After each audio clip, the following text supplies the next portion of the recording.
Good afternoon again. Thanks to everyone who's joining us today. My name is Allie Smith. I'm an associate here at Penn State's Sokolov-Miller Family Financial and Life Skills Center. Sarah Metzger is also here with me today. I'll let her introduce herself here.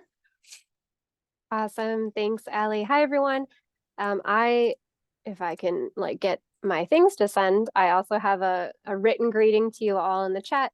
My name is Sarah. I am a specialist like Allie. I'm a financial educator with the team, and I'm really excited to talk to you about this super important topic. I just honestly could listen to people talk about PSLF all day and any success stories that are out there. So can't wait to get started, and I look forward to engaging with you all. Yeah, so we are so excited to be sharing this webinar with you today on public service loan forgiveness. It is a great program that all full-time staff here at Penn State are eligible to pursue to get a portion of their federal loans forgiven. And as we have been kind of out and about in the Penn State community, talking to colleagues and different folks that we work with, we've kind of found that people who work here at Penn State aren't aware that they're eligible for this program. And if they are aware, it kind of feels overwhelming to them and they're not really sure where to start. So that's part of the reason why we wanted to give this webinar today. This webinar on public service loan forgiveness will really serve as an information session on this program. We'll cover the basic rules of the program that are always true, along with some changes that are happening in the program through the end of this year. So until December 31st, 2023.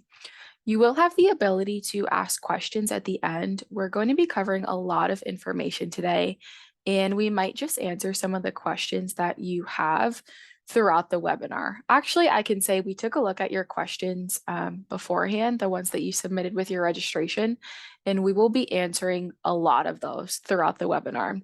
So with that being said, we have disabled the Q&A for now.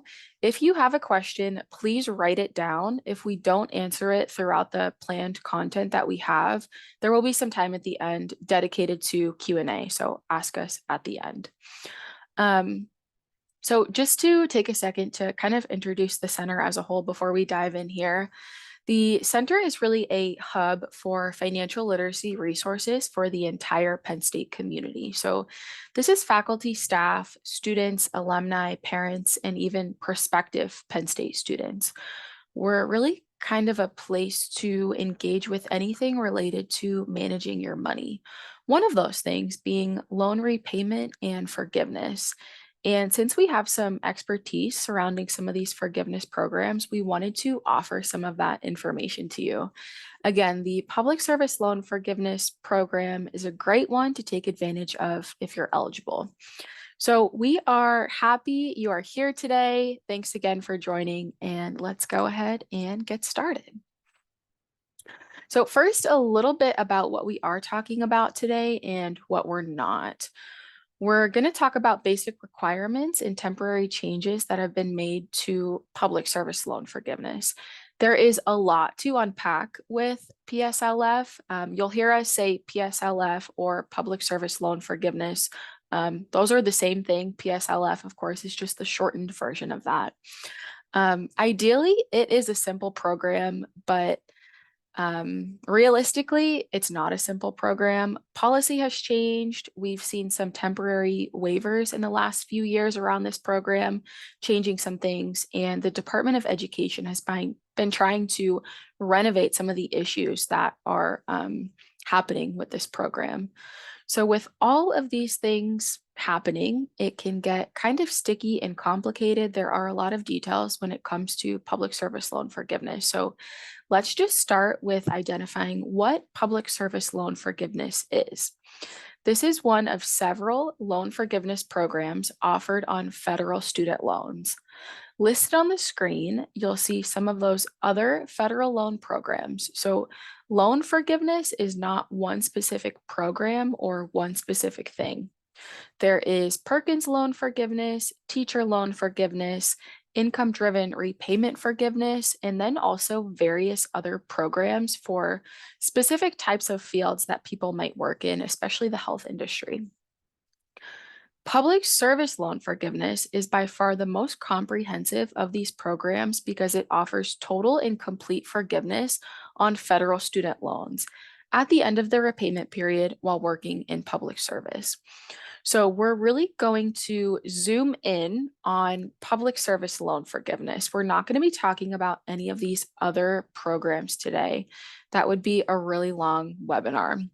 We're also not going to be talking about the federal student loan debt cancellation of $10,000 to $20,000 that was proposed by the Biden administration. As far as we know, that did not work, and that is now kind of a thing of the past.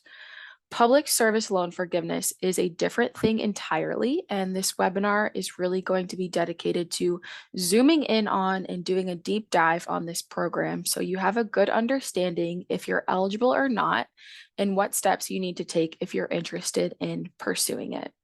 For information on any of these other programs on the screen, visit studentaid.gov or feel free to reach out to us with any specific questions that you have.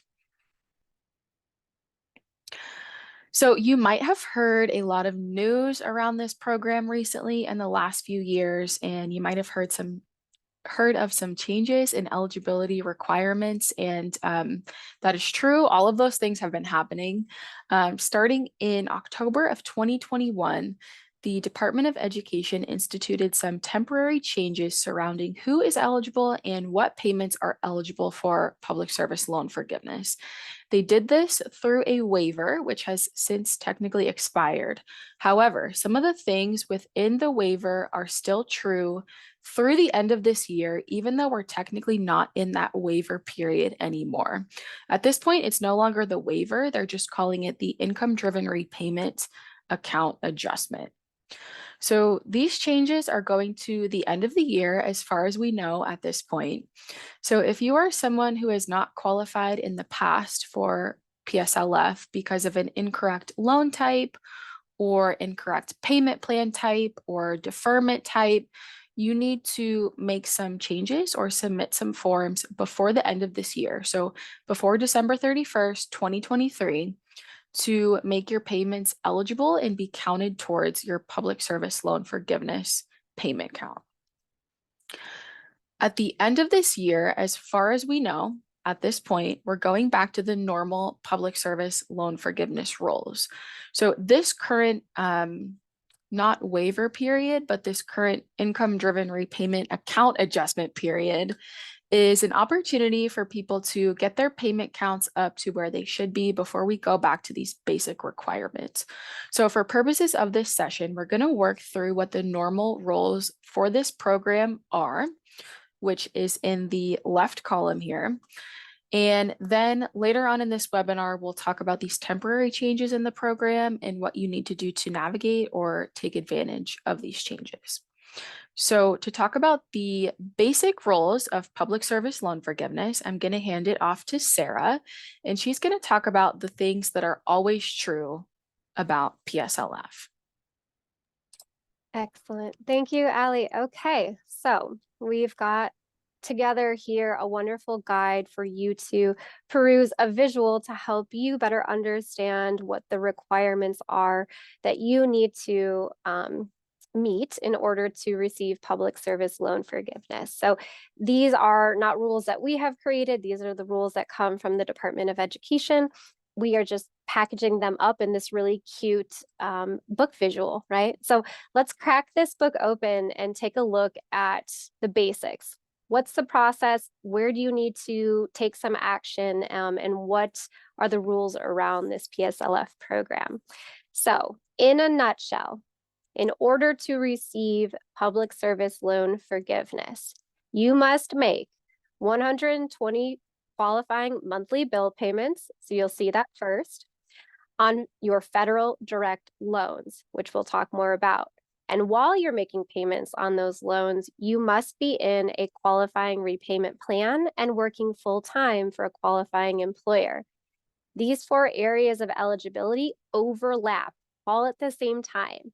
Additionally, when you apply for and receive PSLF, you must be working for a qualifying employer. So there's kind of like this little extra arm that you want to be mindful of, but it's happening really, maybe just towards the end of this process. When you're submitting PSLF, you need to be in employment with that qualifying employer. And then the four main areas of eligibility, like, all have to happen at the same time. And I'm going to dive a little bit deeper into those so you understand some of the nuances within these four major criteria.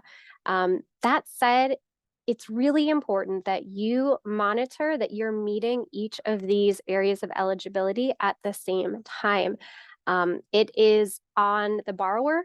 I wish it was not necessarily so much on all of our shoulders, right, to have to maintain this and monitor, because it can feel like a lot to handle.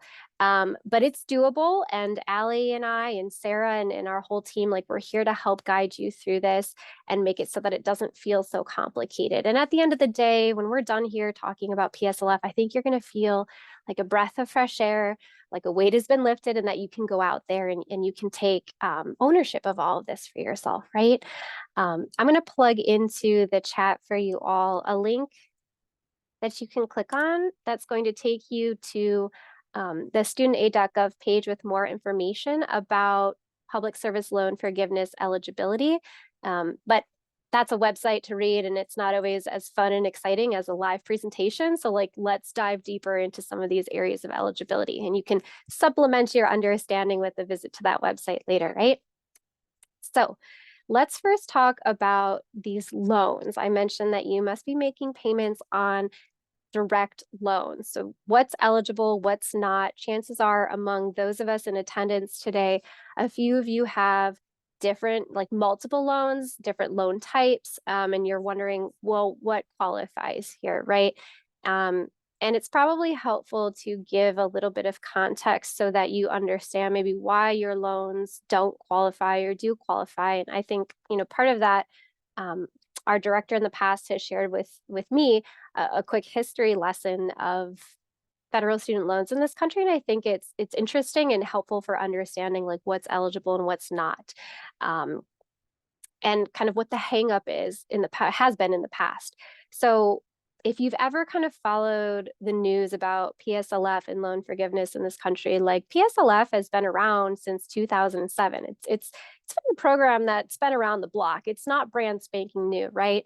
And people have struggled to meet the eligibility requirements to get their PSLF applications, like, approved, to get the loans forgiven that they think should be forgiven, right? And a lot of that denial that was being kind of, given out to folks, the reason these applications weren't being approved is in large part because of issues with their student loans and not having the right student loan type that's eligible for the program.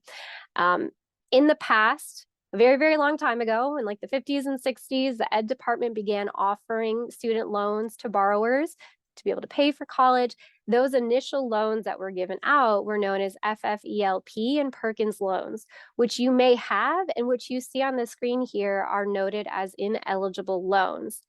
Those loans, Perkins and FFELP, predated PSLF. So that those loans were around long before the Public Service Loan Forgiveness Program was established in 2007, meaning that they don't have the forgiveness program attached to them.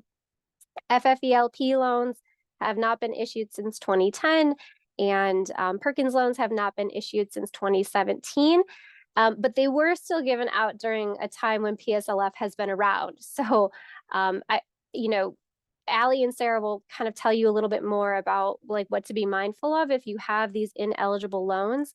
But in the normal rules, the only eligible loans for PSLF are loans to the direct loan program, direct unsubsidized loans, direct subsidized loans, direct graduate plus loans, direct consolidated loans, and then direct parent plus loans, with this kind of asterisk caveat that, like, direct parent plus loans can get a little bit complicated. The rules get a little bit murky.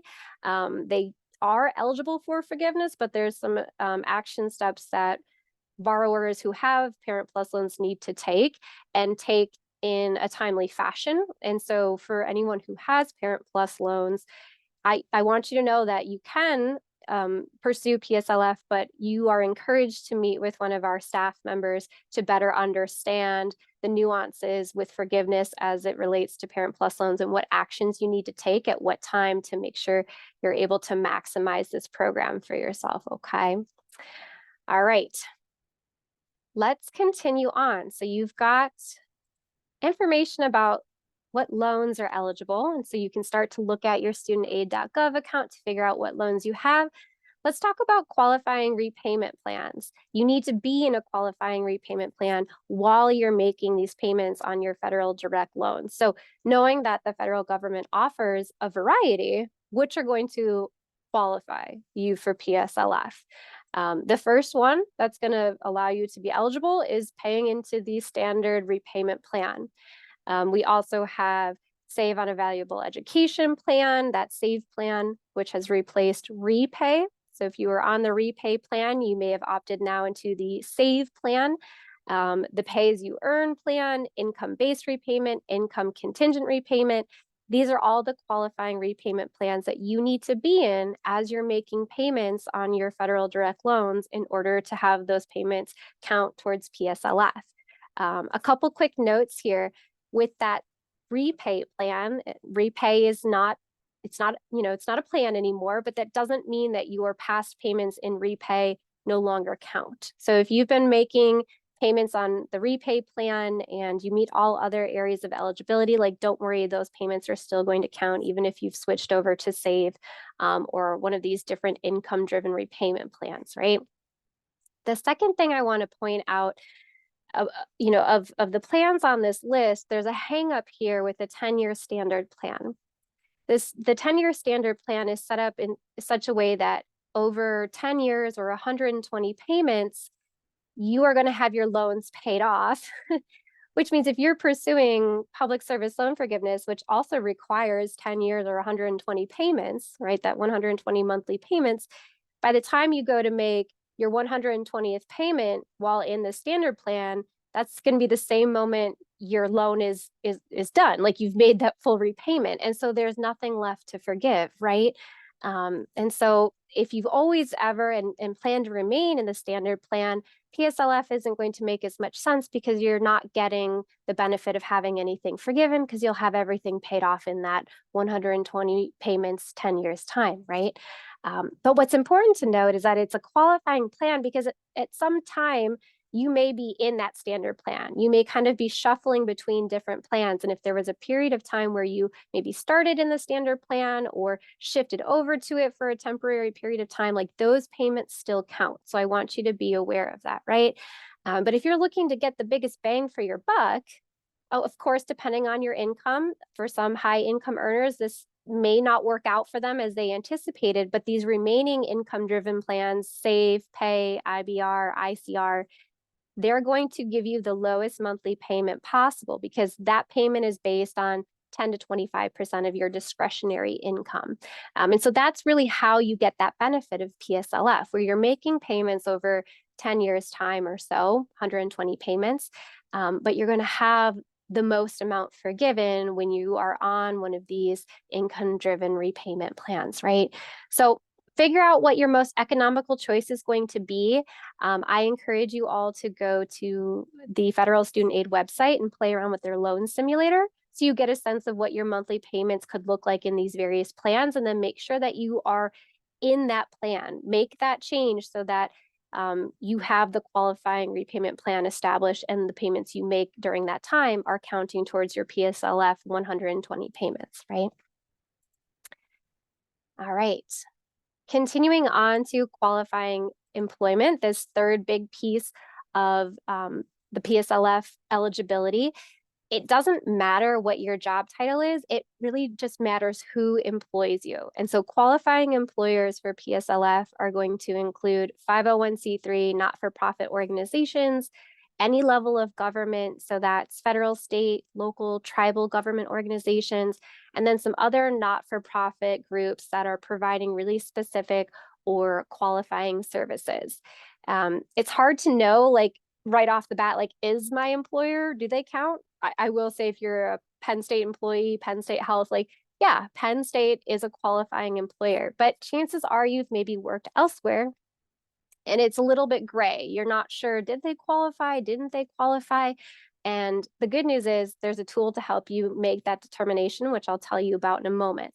But before I get there, I just want to kind of give you some of the granular details that go along with qualifying words. It's been a long day, that go along with qualifying employment so that you understand how you can make this piece of eligibility work best for you, right? Um, Qualifying employment can sometimes include volunteer programs like AmeriCorps and Peace Corps, as well as military service. So kind of keep that in your mind too, if that applies to you. Um, and, if you are a third-party contractor and you're doing work within a nonprofit or within a government organization, that is not going to count. So third-party contractors are not going to get the qualifying employment that they need for PSLF. So you must be working directly for the employer. Keep in mind, we're talking about full-time employment as well. So here's another one of those granular details that in order to receive PSLF and to have qualifying employment, you need to be employed full-time with that qualifying employer. This is at least 30 hours per week or whatever full-time status is as determined by that employer. But the government looks at it as it's got to be at least 30 hours a week, right? Now, if you are employed in multiple places, multiple qualifying employers, and let's say you work 15 hours at Penn State and you also work 15 hours in a local public school, then you can combine those 15 and 15 hours to get at least your 30-hour minimum to be considered for PSLF, right? Also keep in mind, this is the last thing I want to note, that if you have a gap in employment due to unemployment, or maybe you've left the public sector to work in private industry for a period of time, that's okay. It doesn't reset your count. It doesn't knock you back down to zero. But for that period of time where you're no longer working in the public sector, whatever payments you make, even if you're on a qualifying, repayment plan and you've got federal direct loans, because you're not employed with a qualifying employer, that payment is not going to count. But if you get back into the public sector, you are able to continue that count. It picks up right where it left off, right? And this makes sense. This is a benefit for public servants. Woo, woo. So work in the public service industry, right? Get out there in the public sector and take advantage of this if you're so interested, which I assume you are because you're here, right? Okay, so just a quick note, I talked about you need that qualified employer, right, as a piece of PSLF eligibility. There's a really cool tool available on the studentaid.gov website that will help you determine whether or not your employer qualifies. So Allie, if you could drop that link into the chat so folks can navigate to it if they've never been to the PSLF help tool before. It is a online tool that you can use to find those employers. It also helps you understand what actions you need to take to become eligible for PSLF, and it also can help you generate the PSLF form for submission, which is great. We love to see when the government is super helpful like that, right? Walk us through it, keep it simple. Because it does offer this option to generate and even help you to sign and submit the form, it seems really simple, one-stop shop, right? But I want you to know that, at least in the case of Penn State, using that PSLF help tool to send your form to Penn State HR to get their verification for your employment, that is not Penn State HR's preferred way for you to submit your form to them. And we'll talk about later on, Allie will explain exactly how you as a Penn State employee should be submitting this paperwork to Penn State HR. But for other employers, using this tool and doing all the kind of exchanging of documents between the help tool and the employer could work out perfectly. It's just going to depend, right? But that is a built-in feature. So take advantage of it if it is useful and relevant to you. Okay. All right, onward. Okay, so the last thing that I'm going to chat about before I turn it back over to Allie is this big fourth leg of PSLF eligibility. And I keep saying this, 120 qualifying payments. It's pretty straightforward, right? Like to have a qualifying payment, you are making a payment that is on time and in full, right? For that monthly amount that's due. Easy. If you do that, like boom, boom, boom, 120 times, you've got your qualifying payments, right? But life is not as simple for some of us. And, we need to be mindful of our budgets and how we can make these payments work for us. So I just want you to know some of those more granular details here that, multiple partial payments, if you make those because you need to make them in a month, like they're just going to count as one and they must be received within 15 days of the due date. So have that in mind.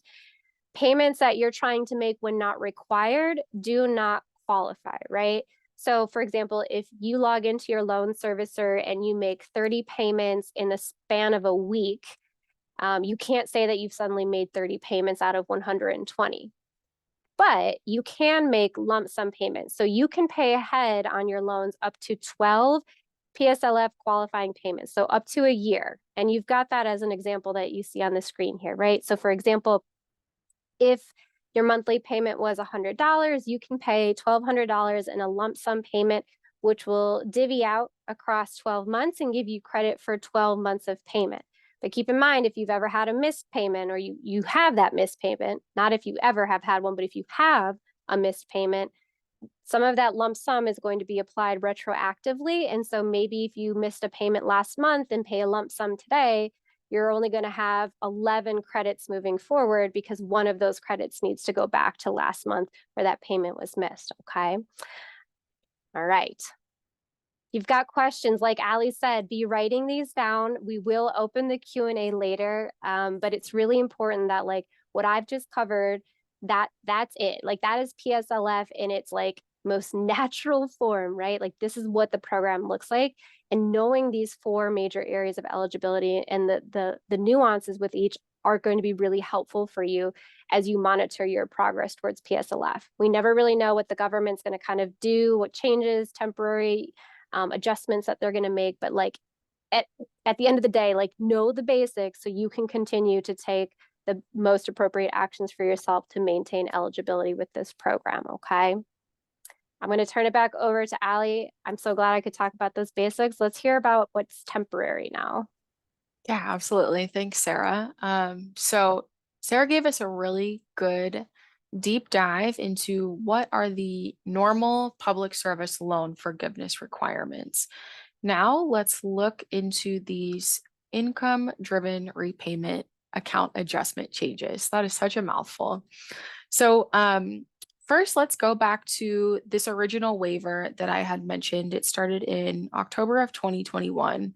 The most significant change with this waiver and in the public service loan forgiveness program at that time was that payments that would have not previously have counted towards your public service loan forgiveness payment count because they were the incorrect loan type, like we saw how Sarah had talked about, Perkins loans and FFEL loans are not eligible for public service loan forgiveness. So during this waiver period, payments that you had made on those loans could be kind of back counted during that waiver period. And this is actually still in effect. So let me clarify a few things on what is true now at this point until the end of 2023, as far as we know. First, regarding the type of loan, we know that direct loans qualify for public service loan forgiveness. This is part of the normal requirements, and this is still true. But if you are someone who has those Perkins loans or those FFEL loans, those can be turned into a direct loan through consolidation. It would be what's called a direct consolidation loan, and that is eligible for public service loan forgiveness. However, in the past, if you turned your Perkins loans or FFEL loans into direct loans, you would lose your entire payment history on that loan. So if you had, say, 3 years of payments already on that loan, and you were going for public service loan forgiveness, when you consolidated, you would start at zero again. You would have no payments. So where this change really kicks in This is true with the waiver that was in the past and this IDR account adjustment, is that if you consolidate those loans into direct loans and submit your PSLF form before the end of the year, which we're going to show you exactly how to do that. If you do those things, payments that you made on those loans while they were Perkins or FFEL loans while working for a qualified employer can count towards your 120 payments towards public service loan forgiveness. So under this temporary update, you can keep your payment history attached to those loans even when you consolidate. Parent Plus loans are a little different, and you're going to hear us talk about Parent Plus loans a few times. Parent Plus loans are already direct loans, but they aren't eligible for income-driven repayment plans until they are consolidated into direct consolidation loans. We know that income-driven repayment is important because we're trying to pay as less as possible on our loans that we can while we're pursuing public service loan forgiveness so that the largest amount as possible is forgiven on those loans. So for Parent Plus loans, in most cases, what you are likely going to want to do is consolidate it into a direct consolidation loan so that that loan is eligible for income-driven repayment. But, and this is a big but, this is not one size fits all. Parent Plus loans are a little tricky and they have a lot of small details and nuances attached to them. So if you have Parent Plus loans and you are trying to or hoping to navigate public service loan forgiveness with those, we highly suggest scheduling a consult with us to talk through this, and we'll tell you how you can do that at the end of today's webinar. As for the type of repayment plan, under this IDR account adjustment, any payments made accidentally on plans not listed as eligible repayment plans for PSLF, such as an extended plan or a graduated plan, will count under this temporary period if paperwork is submitted before the end of this year. Additionally, if you have a period of repayment where you were late making that payment, now is the time to submit a form and see if you can have some of those payments that you were late making count from the past. If you are navigating anything from this list on the right under the IDR account adjustment heading, it is a good idea to fill out the PSLF form and submit it to get clarification on whether you can get payments to count or not.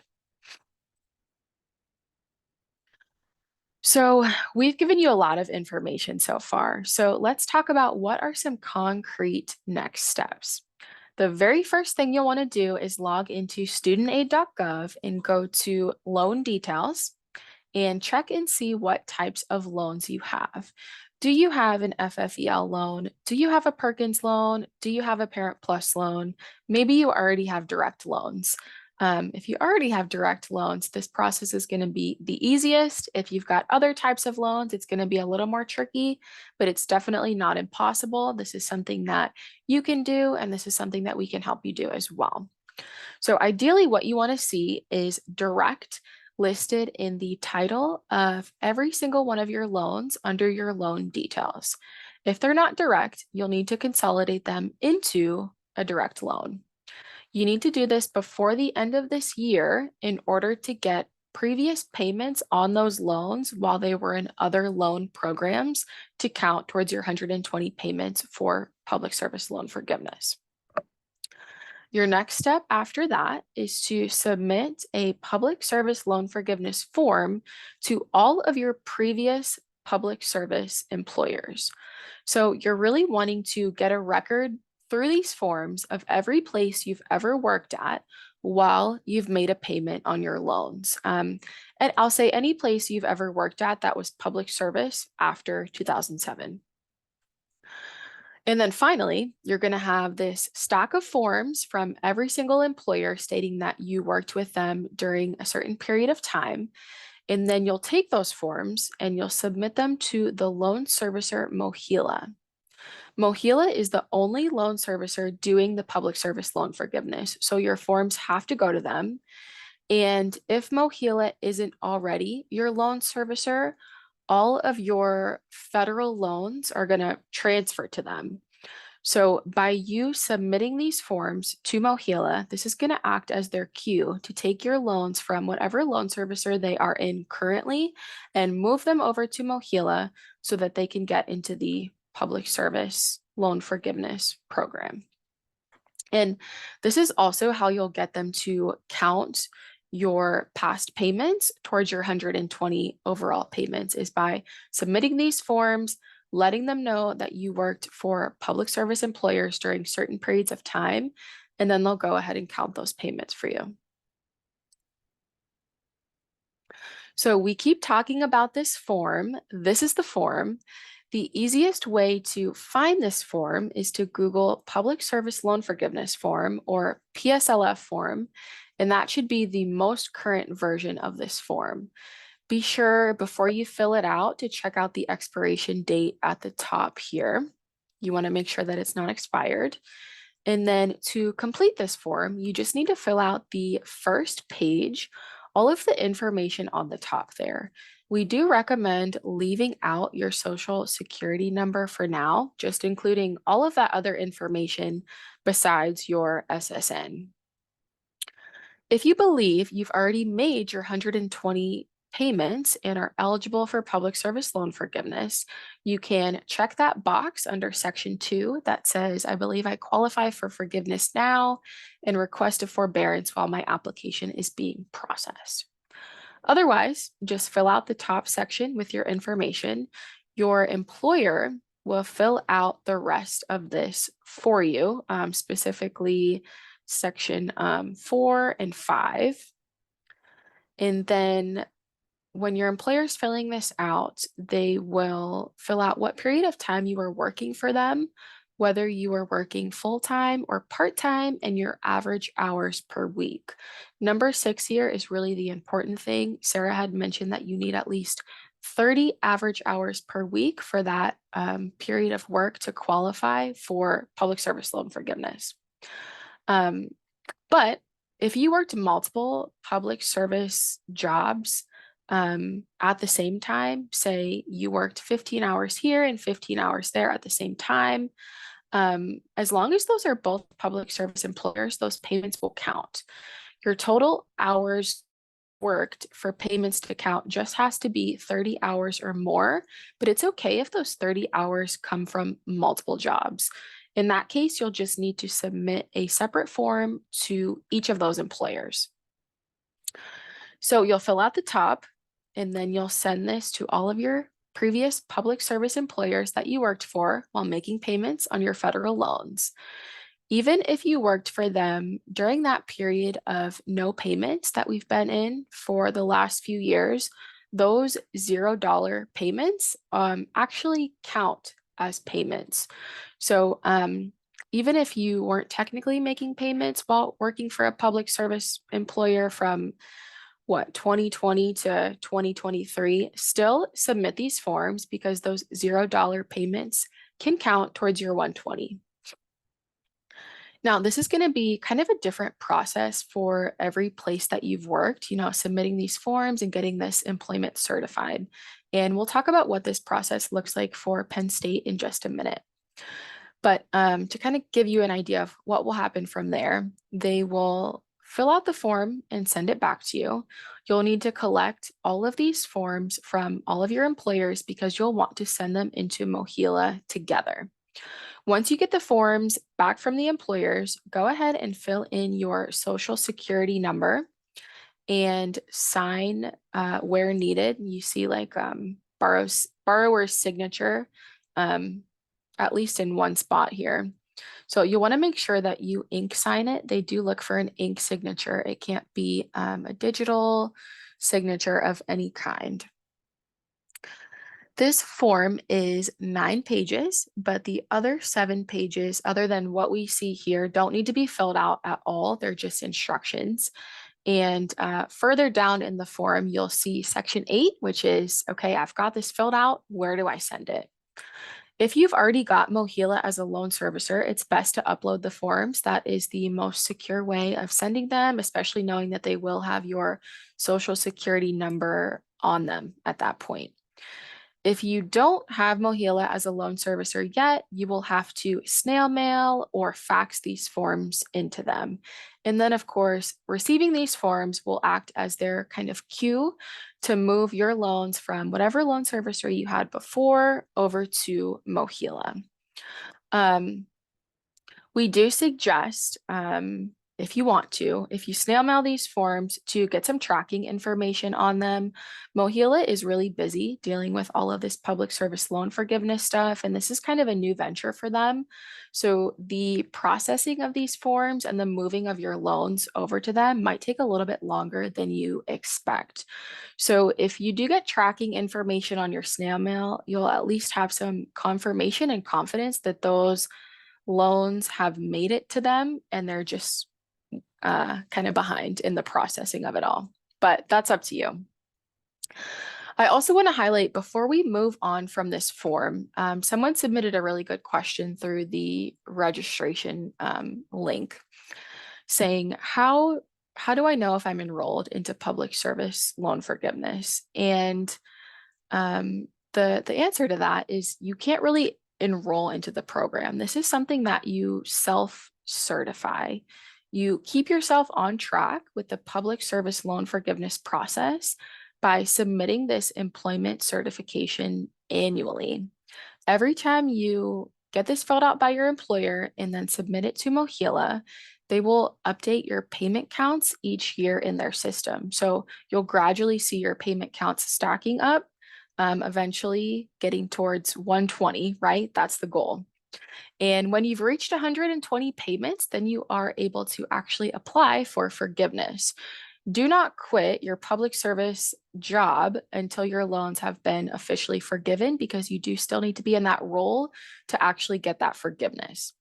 So I hope that answers that question. This is not really a program that can be enrolled into per se, but you keep yourself on track by certifying employment annually, and then you'll apply for the program once you've reached your 120 payments.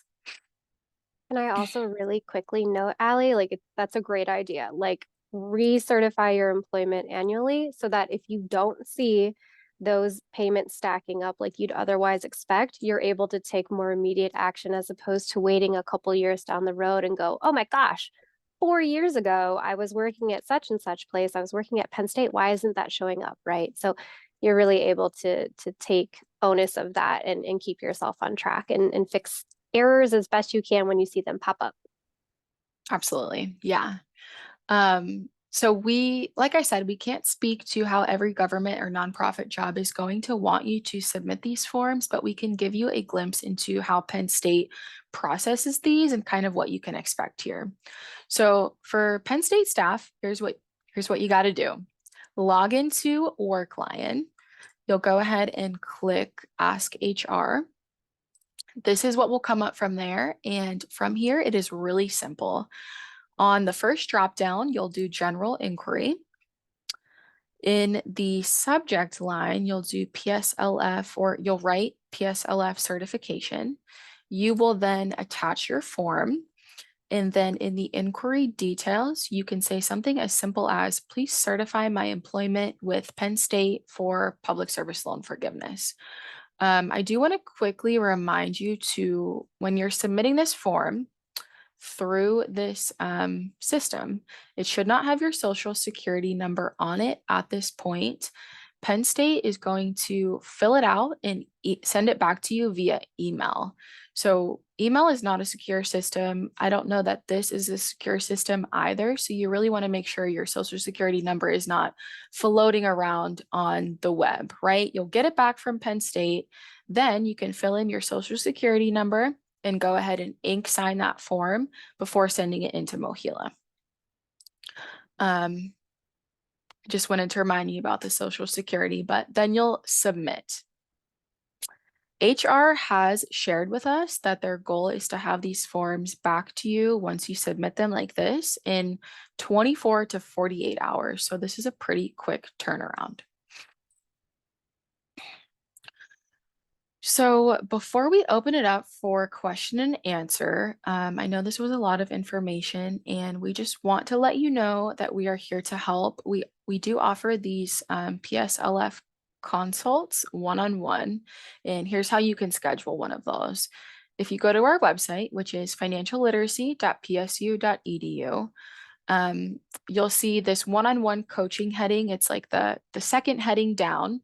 If you go ahead and click this faculty, staff, and alumni schedule an appointment, that will take you to a screen that looks like this. If you hone in on the help with public service loan forgiveness heading here, you'll have some instructions on what you can do. Really, you just need to reach out to our email to set up an appointment with us. We do have some time dedicated on Thursdays and Fridays for these PSLF appointments. But if you can't make that work with your schedule, we can probably find an additional time to meet. I did see on the registration that we do have some current students in the audience as well. And if you want to explore PSLF preemptively or talk about your student loans in general, you'll just click the opposite button, current students schedule an appointment, and that will take you to Starfish, where you can schedule with one of us. In the past, we have gotten a lot of requests for these appointments after doing webinars like this. So we really do want to prioritize meeting with folks in some of the more complex situations like the Parent Plus loans. I mean, we keep saying if you have Parent Plus loans, please, before taking any action, schedule a meeting with us. Even for like the FFEL loans or the Perkins loans, those are a little bit more complicated than the direct loans. If you have direct loans, really what you need to do is submit the PSLF forms to all of your previous public service employers. And then once you get those back, submit those forms to Mohila. We can help, but for direct loans, we do ask that you just try it first so we can prioritize working through some of these more complex situations with folks. And again, if you have Parent Plus loans, we really welcome you to schedule an appointment with us because those are very dicey. Either way, we are happy to meet with you and help you work through this, so please reach out. Whoops. So thank you so much for joining us today. We hope that this was helpful. We are glad that you attended this webinar today. Please, if you found this helpful, tell your colleagues and friends about this program if they don't know about it and you think that they might benefit from it. The Q&A box is open, so submit your questions. And at the same time, if you'd like to give us some feedback on today's webinar, we would really appreciate it. If you scan the QR code here, it will take you to a post-webinar survey where you can share your thoughts with us. And our contact information is here on the screen as well. So our website is financialliteracy.psu.edu. Our email is finlit@psu.edu.